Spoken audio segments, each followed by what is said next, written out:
Hello everyone, कैसे हैं आप लोग। क्या आपको पता है जीएसटी रिटर्न्स क्या होता है? कितने तरीके की रिटर्न्स होती हैं? अगर आप बिजनेस करते हैं या करना चाहते हैं तो जीएसटी समझना बहुत जरूरी है। जीएसटी डिफिकल्ट लगता है। हम आपको सिंपल और इजी लैंग्वेज में बताएंगे जीएसटी के बारे में। अगर अभी तक आपने एडवाइस ब्रेन को सब्सक्राइब नहीं करा है तो सब्सक्राइब करना ना भूलें। और ये हमारी जीएसटी की स्पेशल सीरीज चल रही है जिसमें हम डेली 3 वीडियो लेकर आते हैं और आज हम आपको बताने वाले हैं what is GST return and types of return. और अगर आपने हमारी पुरानी वीडियो नहीं देखी है तो जरूर देखें। तो चलो बिना आपका टाइम वेस्ट किए शुरू करते हैं और वीडियो को लास्ट तक देखना ताकि आपको अच्छे से समझ आ जाए। चलो शुरू करते हैं। जीएसटी रिटर्न क्या होता है? जीएसटी रिटर्न एक डॉक्यूमेंट होता है जिसमें एक जीएसटी रजिस्टर्ड टैक्स पेयर, हर जीएसटीएन होल्डर, अपनी सारी इनकम, सेल्स और एक्सपेंसेस, परचेसेस का डिटेल देता है। यह रिटर्न टैक्स अथॉरिटीज को दिया जाता है ताकि वो टैक्स पेयर की नेट टैक्स लायबिलिटी कैलकुलेट कर सकें। जीएसटी के अंडर एक रजिस्टर्ड डीलर को जीएसटी रिटर्न्स फाइल करनी होती है जिसमें ब्रॉडली यह चीजें होती हैं। 1. परचेसेस, खरीदारी। 2. सेल्स, बिक्री। 3. आउटपुट, जीएसटी, सेल्स पर लगने वाला जीएसटी।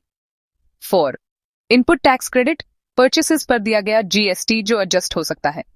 अब बात करते हैं जीएसटी के अंडर कितनी रिटर्न्स होती है। जीएसटी के अंडर 13 रिटर्न्स होती है। GSTR 1, GSTR 3B, GSTR 4, GSTR 5, GSTR 5A, GSTR 6, GSTR 7, GSTR 8, GSTR 9, GSTR 10, GSTR 11, CMP 08 और आईटीसी 04। लेकिन ये सारी रिटर्न्स हर टैक्स पेयर पे एप्लीकेबल नहीं होती।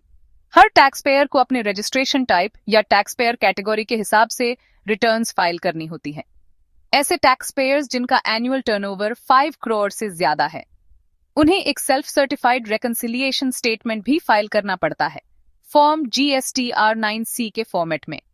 इसके अलावा कुछ input tax credit, ITC related statements भी टैक्स पेयर्स के लिए अवेलेबल होती हैं। जीएसटीआर 2A यह डायनामिक होती है, बार बार अपडेट होती रहती है। जीएसटीआर 2B यह स्टैटिक रिपोर्ट होती है, एक फिक्स्ड डेट तक की आईटीसी डिटेल देती है। छोटे टैक्स पेयर्स जो क्यूआरएमपी स्कीम के अंडर रजिस्टर्ड हैं, उनके लिए एक फैसिलिटी होती है जिसका नाम है इनवॉइस फर्निशिंग फैसिलिटी, आईएफएफ। इसके थ्रू वो अपने B2B sales, business to business sales, quarter के पहले 2 महीने में अपलोड कर सकते हैं, लेकिन उन्हें फिर भी हर महीने फॉर्म PMT 06 के थ्रू टैक्स पेमेंट करना होता है। तो दोस्तों, आज के लिए इतना ही। मिलते हैं नेक्स्ट वीडियो में। अगर आपको ये वीडियो पसंद आई हो तो लाइक करें, शेयर करें और ऐसे ही और इन्फॉर्मेटिव वीडियोस के लिए चैनल को सब्सक्राइब करें। और अगर आपका कोई भी डाउट है तो कमेंट कर सकते हैं या फिर हमें कांटेक्ट कर सकते हैं। Thank you and have a nice day.